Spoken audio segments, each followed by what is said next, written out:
యేసు ప్రభు ఎంత మంచివాడంటే నా దగ్గర రండి. ప్రభు నన్ను ఎవరు పట్టించుకోవట్లేదు, నా దగ్గర రండి. నాకు ఎవరు జాలి చూపించట్లేదు, నా దగ్గర రండి. నేను అనాథని ప్రభు, నా దగ్గర రండి. నేను విధురాలు ప్రభు, నా దగ్గర రండి. నేను వృద్ధుని ప్రభు, నా దగ్గర రండి. ప్రభు మనల్ని గురించి అలాగే చెప్తే ఎంత బాగుంది. ఈ జనాలు 3 రోజుల నుండి సైట్ సీయింగ్కి వచ్చినారని చెప్పట్లే, వాళ్ళేం బట్టలు కట్టుకొచ్చినారు, వీళ్ళేం బట్టలు కొట్టుకొచ్చినారు, చూస్తామని వచ్చినారని చెప్పట్లే, పాటల కొరకు వచ్చినారని చెప్పట్లే, చేపల రొట్టెల కొరకు వచ్చినారని చెప్పట్లేదు, అద్భుతాల కొరకు వచ్చినారని చెప్పట్లేదు. ఎక్కడున్నారంట? నా యొద్ద ఉన్నారు. మన గురించి కూడా ప్రభు అలాంటి సాక్షి చెప్తే ఎంత బాగుంది. మనం కొద్దిసేపు ఆయన యొద్ద ఉండటానికి అర్ధగంటకి ఆపుసోపాలు చూసుకుంటే ఎన్నిసార్లు టైం చూస్తామో తెలియదు. ఎన్నిసార్లు వెనక్కి చూస్తాం, ఎన్నిసార్లు ముందుకు చూస్తాం, ఎన్నిసార్లు పైకి చూస్తాం, ఎన్నిసార్లు మీరు ఎక్కడికైనా చూడండి, వాక్యం మాత్రం ముగించబడదు. అది విషయం. యొద్దకు వచ్చుట ఈ మాట మీద కొన్ని విషయాలు మనము బైబిల్లో పరిగెనుకోవటానికి ప్రయత్నం చేస్తాం. వాళ్ళు ఎవరి వద్దకు వెళ్ళలేదు, సృష్టికర్త అయిన యేసు యొద్దకు వచ్చినారు. తల్లి గర్భములో పిండముగా వేసిన యేసు వద్దకు వచ్చినారు. అంటే ఆయన మాత్రమే ఆశీర్వదించగలడు అని వాళ్ళకు తెలుసు, అర్థమైంది. మీకు లోకంలో కొన్ని విషయాలు తెలుసుకోవాలా. ఎవరు ఆశీర్వదిస్తారు, ఎలాగ ఆశీర్వదిస్తారు, ఎప్పుడు ఆశీర్వదిస్తారు, ఎందుకు ఆశీర్వదిస్తారు, ఎట్లా ఆశీర్వదిస్తారు, 5 విషయాలు చెప్పాను అనుకుంటా. ఆశీర్వాదాలు 2 రకాలు. భౌతికమైన ఆశీర్వాదము, ఆత్మ సంబంధమైన ఆశీర్వాదం. ఫిజికల్ బ్లెస్సింగ్స్, రెండవది స్పిరిచువల్ బ్లెస్సింగ్స్. భౌతికమైన ఆశీర్వాదం అంటే మంచి ఆరోగ్యం, మంచి ఉద్యోగం, మంచి బట్టలు, ఇల్లు, కారు, ఇలాంటివన్నీ భౌతికమైన ఆశీర్వాదం. ఆత్మ సంబంధమైన ఆశీర్వాదం అంటే ప్రభు కొరకు మంచి సాక్షిగా ఉంటూ కొంతమంది ప్రభువుని ఎరుగునట్లుగా సిద్ధపరిచి వారిని ప్రభులోనికి తీసుకుని వచ్చి ప్రభు రాకడ కొరకై సిద్ధపరచుట ఆత్మ సంబంధమైన ఆశీర్వాదం. ఆయన యొద్దకు వచ్చుట ఆశీర్వాదంలో మొదటి మెట్టు. Coming to a right person with a right purpose, with a right protocol, with a right procedure, at a right period is a prologue for the blessing. ఆయన యొద్దకు వచ్చుట, ఆయన యొద్దకు వచ్చుట అనే మాటలు సువార్తలో చాలాసార్లు రాయబడ్డాయి. నేను మత్తయి సువార్తలో నుండి ఒక 5 సందర్భాలు మీ గమనానికి తీసుకురావాలని కోరుతాను. మనందరికి పరిచయమైన మాటలే. మత్తయి సువార్త 11వ అధ్యాయం 28వ వచనం. Matthew chapter 11 verse 28. ప్రయాసపడి భారం మోసుకుంటున్న సమస్త జనులారా నా యొద్దకు రండి. మత్తయి ఆయన యొద్దకు రావాలనేవి చాలా ఆహ్వానాలు ఇచ్చినాడు.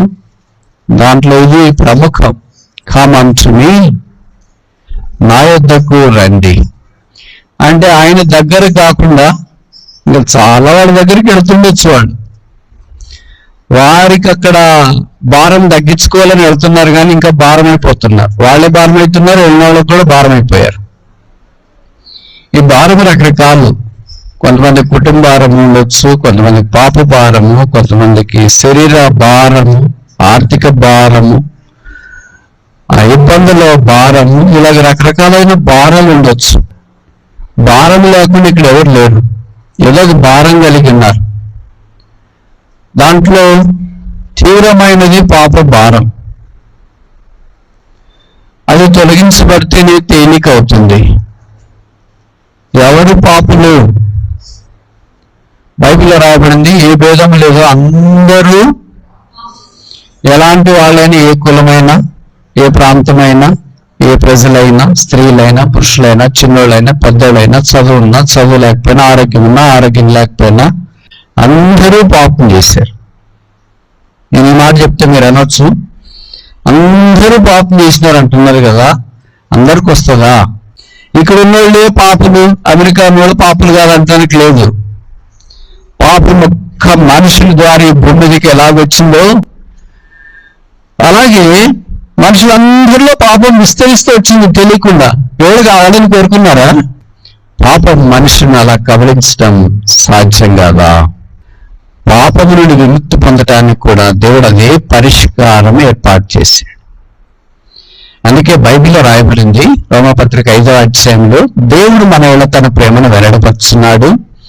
ఎట్లనగా మనం ఇంకనో పాపులమైండగా, బలహీనమైండగా, శత్రులమైండగా, దూరస్థులమైండగా యుక్త కాలమున క్రీస్తు యేసు మన కొరకై చనిపోయాను. లోకంలో మనం అందరము బ్రతకటానికి పుట్టాం. We are all born to live. None of us would like to die immediately. మనలో ఏ ఒక్కరం కూడా వెంటనే చనిపోవాలని కోరుకోం. అందుకే కదా అంబులెన్స్ నుండి చనిపోతున్న వ్యక్తిని హాస్పిటల్కి తీసుకెళ్ళటానికి. హాస్పిటల్కి వెళ్ళినా 1 రోజు 2 రోజులు బ్రతుకుతాడు అనుకోండి, 1 వారం బ్రతుకుతాడు అనుకోండి, కానీ ఏం చేసేది ఉండదు కదా. వాళ్ళకి తెలుసు, మనకి తెలుసు, అందరికీ తెలుసు. కానీ మనకు ప్రాణం అంటే, మనిషి అంటే ప్రాణము, తీపి ఇవన్నీ ఉంటాయి కనుక మన ప్రయత్నాలు మనం చేస్తాం. తర్వాత దేవుడు ఎట్టు పెడితే అటు కానీ అనుకుంటాం. 1 వారం బతికి ఏం చేయట్లే, ఇక్కడే చనిపోయినాను ఇంట్లో ఎవడని అనుకుంటారా? 1 మాసం బతికి ఏం చేయట్లే, ఇక్కడే ఇంట్లోనే చనిపోయినాను ఎవరన్నా అనుకుంటారా? అలాగ అనుకోరుగా. అయితే ప్రభు వారి భూమి మీదకి వచ్చినప్పుడు ఆయన మరణించడానికి భూమి మీదకి దిగి వచ్చినాడు. అది యేసు ప్రభువులో ఉన్న విశిష్టత. అందుకే మీకు తెలుసో తెలియదు, యేసు ప్రభు వారు 33.5 సంవత్సరాల భూమి మీద ఉన్నప్పుడు 3.5 సంవత్సరాల పరిచర్య కాలంలో దాదాపు 60% ఆయన చేసిన ప్రసంగంలో ఆయన మరణాన్ని గురించి మాట్లాడాడు. బైబిల్లో ఒకే ఒక్కడు, మానవ చరిత్రలో ఒకే ఒక్కడు మాత్రమే మరణాన్ని గురించి ధైర్యంగా మాట్లాడగలడు. మీలో కొంతమంది క్రైస్తవేతర కుటుంబాల నుండి వచ్చిండొచ్చు. అలాంటి వాడికి మరణం అంటేనే భయము. ఏంటి పెళ్లిలో మరణాన్ని గురించి మాట్లాడతారు, ఏంటి పిల్లలు పుట్టిన సందర్భంలో మరణాన్ని గురించి మాట్లాడతారు, ఏంటి అందరు ప్రశాంతంగా ఉన్నారు మరణాన్ని గురించి మాట్లాడతారు అని క్రైస్తవేతరులకి మరణం గురించి మాట్లాడితే భయం. కానీ మాకేంటంటే బైబిల్లో డెత్ ఈజ్ ద విక్టరీ, మరణ విజయం. యేసుక్రీస్తు ప్రభువారు మరణాన్ని గురించే ఈ భూమి మీదకి దిగి వచ్చినాడు. లూకాసు సువార్త 19:10 చెప్పబడింది, నశించిన దానిని వెలికి రక్షించటకు మనిషి కుమారుడు ఈ భూమి మీదకి వచ్చెను.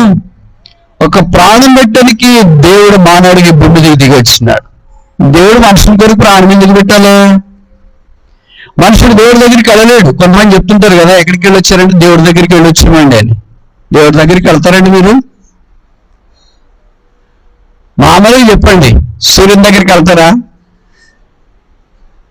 కనబడి సూర్యుడి దగ్గరే అంటే ఎన్నో కోట్ల మైళ్ళ దూరంలో భూగ్రహానికి ఉన్న సూర్యుడి దగ్గరికి వెళ్ళలేరే. ఇప్పటికీ చంద్రమండలానికి వెళ్ళాలని ట్రై చేస్తున్నారు, ఎందుకంటే చంద్రమండలం చల్లగా ఉంటాడు కదా, ఎవరైనా వెళ్ళొచ్చు. లేదు, కొంతమంది మాత్రం వెళ్ళారు, సఫలీకృతం అయ్యారు, ఇంకా చాలా మంది వెళ్ళడానికి ప్రయత్నం చేస్తున్నారు. దేవుడు చేసిన సృష్టిలో ఒక చిన్న భాగం సౌర కుటుంబం. ఆ సౌర కుటుంబంలో ఉన్న సూర్యుడు, ఆ సౌర కుటుంబంలో ఉన్న భూమి, దాంట్లోనే చంద్రమండలం. ఎక్కడ తిరగటానికి ఇంత సమయం పడితే ఎవరినో సమీపింపులైన మహామహిమలు అమరత్వము కలిగి యుగయుగంలో సర్వాధికారి శ్రీమంతుడైన యేసుక్రీస్తు ప్రభు, రాజులకు రాజు, ప్రభులకు ప్రభు అయింది, సర్వలోకమున మహత్తు గల మార్జిత నిర్వహిస్తున్న దేవుడి దగ్గరికి పాపాత్ముడైన మానవుడు పోయి రావడం సాధ్యమేనా? మనుషుడు దేవుడి దగ్గరికి వెళ్ళలేడు. అందుకని దేవుడు మనుషుడి దగ్గరికి వచ్చినాడు. ఒకసారి చెప్పనా, మనుషుడు, man can never go to God. That's the reason as to why God came to man. అందుకే దేవుడు మనుషుని దగ్గరికి వచ్చినాడు. మనుషుడు దేవుడి దగ్గరికి వెళ్ళాలంటే అంతరాలు చాలా ఉన్నాయి. మనుషుడు పరిమితి కలిగిన వాడు, దేవుడు అపరిమితమైన వాడు. కనుక పరిమితమైన మనుషుడు అపరిమితమైన దేవుడి దగ్గరికి అడగలుగుతాడు, వెళ్ళాడుగా. అందుకే దేవుడు భూమి మీదకి దిగొచ్చాడు. బైబిల్ ఎఫెసీ పత్రిక 2వ అధ్యాయంలో చెప్పబడింది, పాపముల చేత అపరాధముల చేత చచ్చిన వారమై ఉంటిమి. ఇప్పుడు మనం మనకి సహాయం చేసే దావతులు కానీ ప్రవక్తలు కానీ కుదరలేదు. అందుకే దేవుడు మానవుడిగా ఈ భూమి మీదకి దిగి వచ్చినాడు, మన ఆకారంలో వచ్చినాడు. అయితే మన వల్ల ఆయనలో పాపం లేదు. మన వల్లే రక్త మాంసంతో వచ్చినాడు, కానీ ఆయనలో మన వల్లే పొరపాటు లేదు. మన వల్లే భూమి మీదకి మానవుని చూడటానికి వచ్చినాడు, కానీ ఆయనలో పాపం లేదు. ఆయన పాపం చేయలేదు, ఆయన పాపం ఎరగడు, ఆయనకు పాపము తెలియదు. పవిత్ర పుణ్య పురుషుడు మన పాపం కొరకే భూమి మీద జన్మించి పాపము లేనివాడిగా జీవించి అద్భుత ఆశ్చర్యకార్యాలు జరిగించి కుష్ఠరోగులను బాగు చేసి, దయ్యాలు పట్టిన వారిని స్వస్థపరిచి, కుంటి వారిని బాగు చేసి, గుడ్డి వారికి కళ్ళు ఇచ్చి, పక్షవాతం కలిగిన వారికి ఆరోగ్యం తెచ్చేసి, దయ్యాలు పట్టిన వారికి దయ్యాలు వెళ్ళగొట్టి, చనిపోయిన వారిని లేపి మనందరి పాపాల కొరకాయి ఆయన శిలువ మీదకి వెళ్ళాడు. శిలువలో ఆయన తల మీద ముళ్ళకిరీటం, ముఖం మీద ఉమ్మి, చేతుల్లో మేకులు, దేహమంతా కొడ దెబ్బలు, ప్రక్కలో బల్లెపోటు మన కొరకాయ శిలువలో సహించి రక్తము కార్చి చనిపోయి సమాధి చేయబడి తిరిగి లేపబడ్డాడు. పరలోక స్థలములో ఆసీనుడైనాడు. ఆయన శిలువ వేస్తున్నప్పుడు రోమా సైనికులు ఒకరు తక్కువ 40 దెబ్బలు కోడాతో కొట్టారు. బత్తెంతో కాదు, దొంతర కర్రతో కాదు, చర్ణకోలతో కాదు, కోడాలు.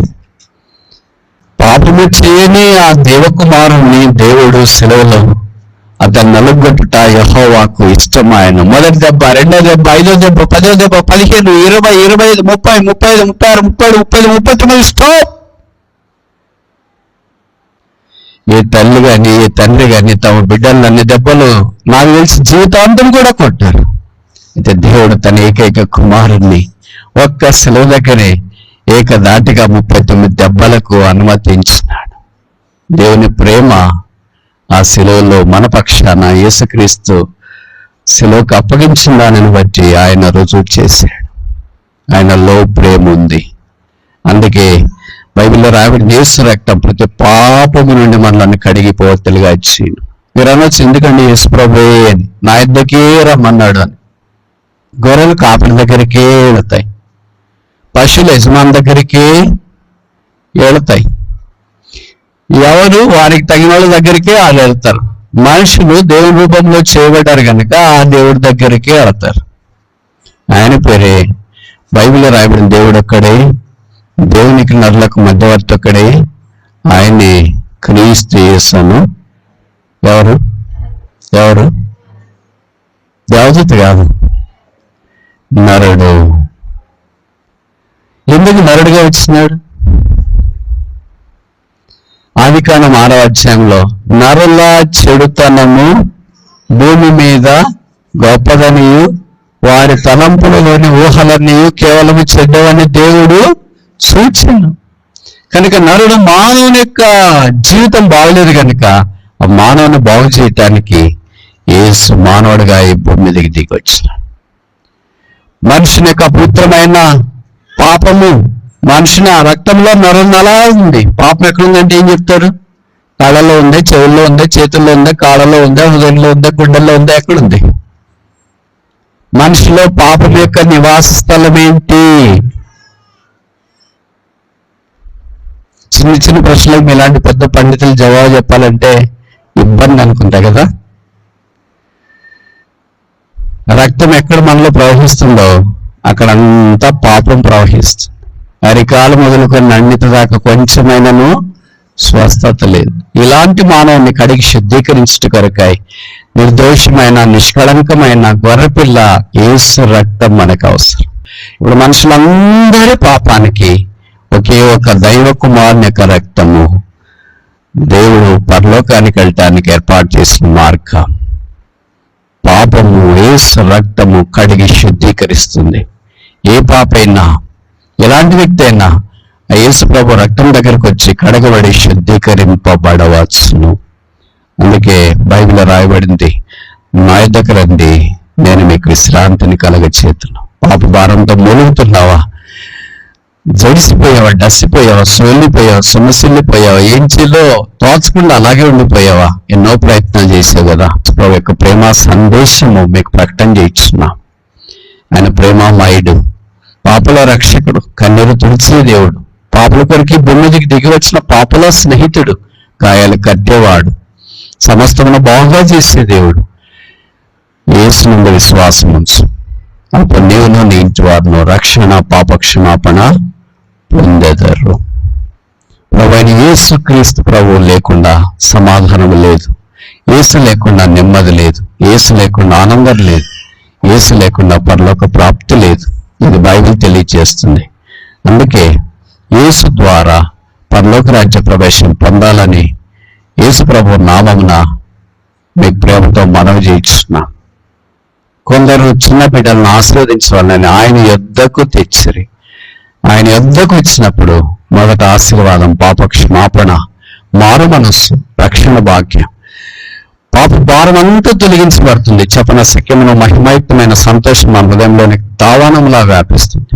సంతోషం భూమి మీద దేవుడు మాత్రమే ఇవ్వగలడు. మనుషులిచ్చే సంతోషం, వస్తువులిచ్చే సంతోషం, ఆస్తులిచ్చే సంతోషం, డబ్బు, బంగారము ఇవన్నీ ఇచ్చే సంతోషం కేవలం తాత్కాలికమైనవే. యేసు ప్రభు నరకకుండా ఈ లోకాన్ని విడిచిపెడితే బైబిల్లో రాయబడింది, నరకం అగ్నికందములతో ఆరని గుంజం, దాన్ని పాతాళము అని బైబిల్లో సెలవు ఇవ్వబడింది. కనుక అక్కడికి వెళ్ళటానికి ప్రయత్నం చేయొద్దు. అక్కడ ఉపాయం లేదు, అక్కడ జ్ఞానం లేదు, తెలివి లేదు. ఇలా కరెంటు, ఫ్యాన్లు, బల్బులు, ఇరుగు పొరుగు నీకు సహాయం చేసేవాళ్ళు ఉన్నారు. మొబైల్ ఫోన్ అసలే లేదు, నెట్వర్క్ లేదు, యూట్యూబ్ లేదు, ఎప్పున వాట్సాప్ లేదు, ఇన్స్టాగ్రామ్ లేదు, ఇంకా మీకు షాకింగ్ ఏమంటే ఫేస్బుక్ అస్సలు లేదు. అసలు ఊహించుకు ఇవన్నీ లేని ఒక లోకం.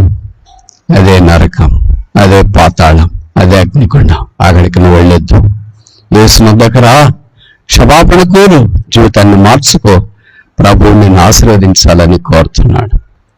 ఇంక మొదటిది, యేసు ప్రభు వద్దకు రక్షణ కొరకై వచ్చట. Coming to Christ for salvation.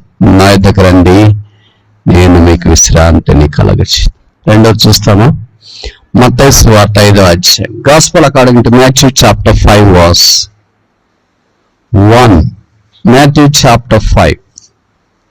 మత్తయి సువార్త 5వ అధ్యాయం 1వ వచనం. ఆయన జన సమూహములను చూచి కొండెక్కి కూర్చుండగా ఆయన శిష్యులు యొద్దకు, ఈ మాట మీరు గుర్తుపెట్టుకొని మర్చిపోవద్దు. మన అంశం ఏంటి? ఆయన యొద్దకు. కనుక ఇక్కడ రాయబడిన ప్రస్తావన మనకు పరిచయము. ఆయన శిష్యులు ఆయన యొద్దకు వచ్చిరి. ఆయన ఎందుకు వచ్చేవాళ్ళే ఆయన శిష్యులు. ఎందుకు వచ్చారు ఆయన ఎందుకు? చక్కగా భోజనం వడ్డిస్తాడనా, విశ్రాంతి ఇస్తాడనా? ఎందుకు వచ్చారు? వాక్యం వినటానికి వచ్చినారు. అదే కొండ మీద ప్రసంగం అనే 5, 6, 7 అధ్యాయాలు మనకు పరిచయం. ఇది ఎంతో మనుషులు ప్రభావితం చేసిన ప్రసంగం. మత్తయి సువార్త కొత్త నిబంధనలో తెరిచిన వెంటనే కనిపించే ప్రసంగమే కొండ మీద ప్రసంగం. కనుక దేవుని వాక్యం వినట కొరకై పరుగున రావాలని దేవుడు కోరుతున్నాడు. మనమేమనుకుంటామంటే ఎక్కడైనా ఉండి వినొచ్చులని. ఎక్కడైనా ఉండి వినేది వేరే, ఆయన పాదాల దగ్గర కూర్చుని వినేది వేరే. దయ్యాలు పట్టిన వాడు స్వస్థితుడు అయిపోయిన తర్వాత ఎక్కడైనా ఉండొచ్చు. కానీ బైబిల్లో రాయబడిన మాట ఏంటంటే వాడు స్వస్థితుడే ఎక్కడ కూర్చున్నాడు? యేసు పాదముల యొద్ద కూర్చున్నాడు. అలాగే మరియమ్మ గారు కూడా ఎలాంటి పరిస్థితుల్లోనైనా సరే ఎక్కడ కూర్చునింది? యేసు పాదముల యొద్ద కూర్చున్నది. అలాగే తూర్పు దేశ జ్ఞానం మత్తయి సువార్త 2వ అధ్యాయం 11వ వచనంలో చెప్పబడిన మాట ఏంటంటే, they fell down and worshipped him. వారు సాగిలపడి ఆయనను పూజించి ఆరాధించి. ప్రకటన గ్రంథంలో 1వ అధ్యాయంలో మనం ఏం చూస్తామంటే, భక్తుడైన యోహాను సువార్తలు ఎక్కడున్నాడు? యేసుప్రభు వారి దగ్గర ఆయన రొమ్మున అనుకొని ఉన్నాడు. ప్రకటన గ్రంథంలో యేసుప్రభు వారిని గురించి చూసినప్పుడు ఎక్కడున్నాడు? పాదముల యొద్ద చచ్చిన వాని వలె పడ్డాడు. కనుక రొమ్మన అనుకుని ఉన్నవాడు చచ్చిన వాని వలె పడేంత స్థితిలోనికి తీసుకురాబడ్డాం. వారి యొక్క ఆరాధన లేదా వాక్యం యొక్క వెలుగును మనకు జ్ఞాపకం చేస్తుంది. అందుకే దేవుని వాక్యం అంటే తక్కువగా తలంచకూడదని మనకు జ్ఞాపకం చేయబడుతున్నాం. యోహాను సువార్త 15వ అధ్యాయం 3వ వచనంలో చెప్పబడింది. John chapter 15 verse 3. నేను మీతో చెప్పిన మాటను బట్టి మీరు ఇప్పుడు పవిత్రులై ఉన్నారు. You are clean. ఎలాగ మనకు పవిత్రత వస్తుందంట? బట్టలు ఏరియాలో వేడి నీళ్ళు నానబెట్టి విర్లిపోలు అదేంటి వాషింగ్ మిషన్లో వస్తే పవిత్రత వస్తుందా? నేను చెప్పిన మాటను బట్టి, అంటే ప్రభు మాటలో ఏముంది?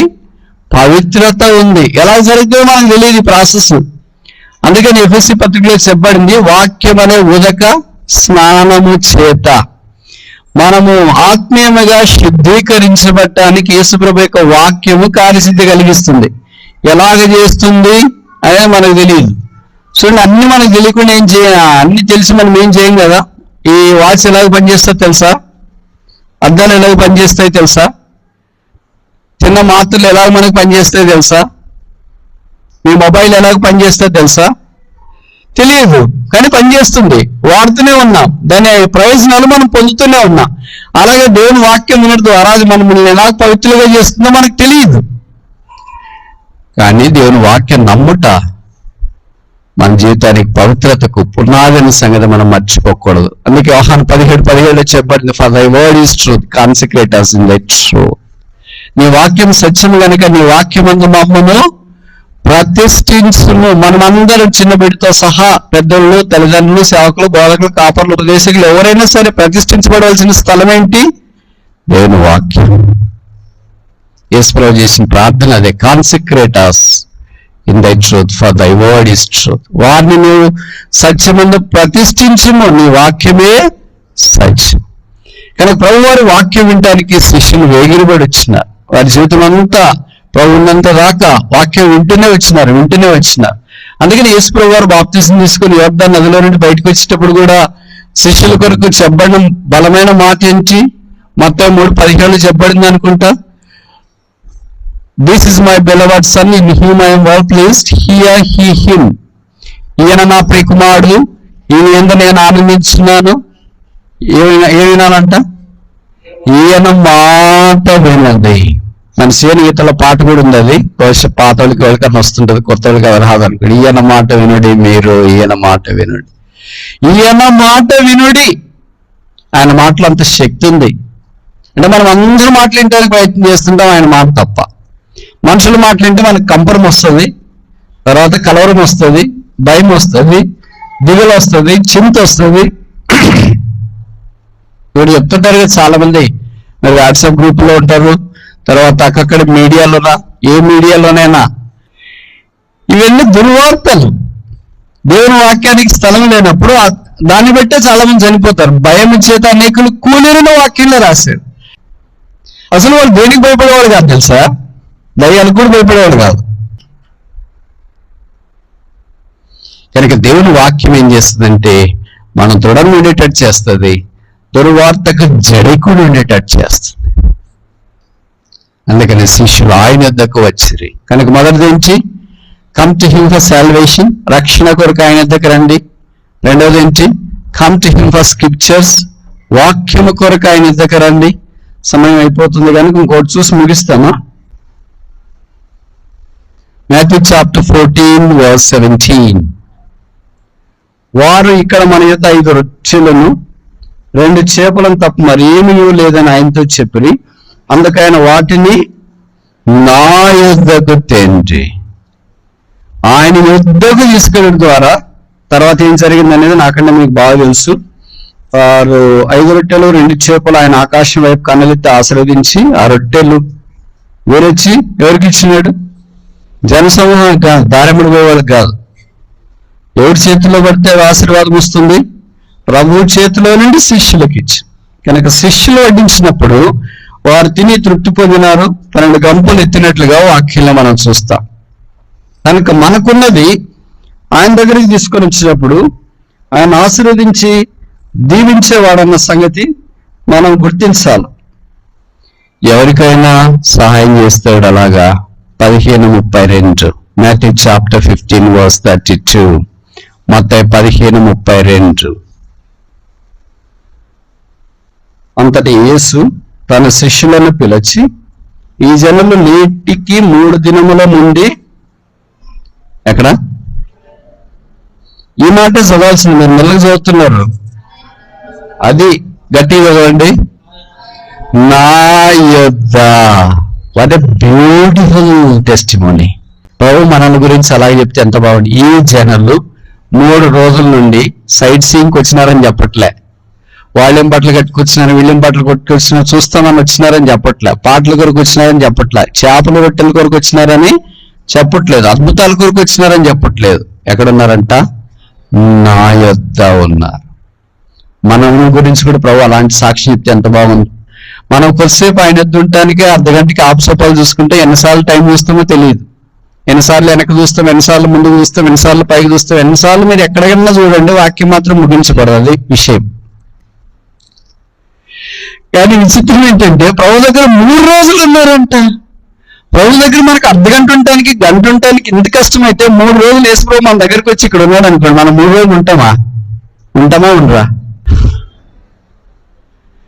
నాకు షుగర్ ఎక్కువైంది ప్రభావ, చాక్లెట్ తినేసి వస్తాను వెళ్ళేవాడు. కొంతమంది బీపీ ఎక్కువైంది ప్రభావ, మాత్రలు వేసుకొని వస్తానని వెళ్ళేవాడు. కొంతమంది పిల్లలు ఏడుస్తున్నారని వెళ్ళేవాడు. కొంతమంది మా ఆయనకు వంట చేసి పెట్టొచ్చానా, ఎంత వేసుకొని తినడు, అంత సుకుమారంగా పెంచి నా చేతుల్లో పెట్టింది మా అత్త, నేను వెళ్ళి వడ్డిస్తే కానీ తినడు, కనుక అడ్డించేసి వస్తానని వెళ్ళేవాడు. కొంతమంది ఇంక ఎలాగ వెళ్తారో రకరకాల. మొత్తానికి అందరూ వెళ్ళిపోయి మైక్ అబ్బాయి మాత్రం ఉంటాడు. ఏంటో ఎక్కడ ఉన్నామంటే మైక్ తెచ్చినది నేనేనండి, అందుకని మీరు ఆఫ్ చేస్తే మైక్ ఆఫ్ చేసుకుని తీసుకెళ్ళిపోతామని ఎదురు చూస్తున్నానండి అని.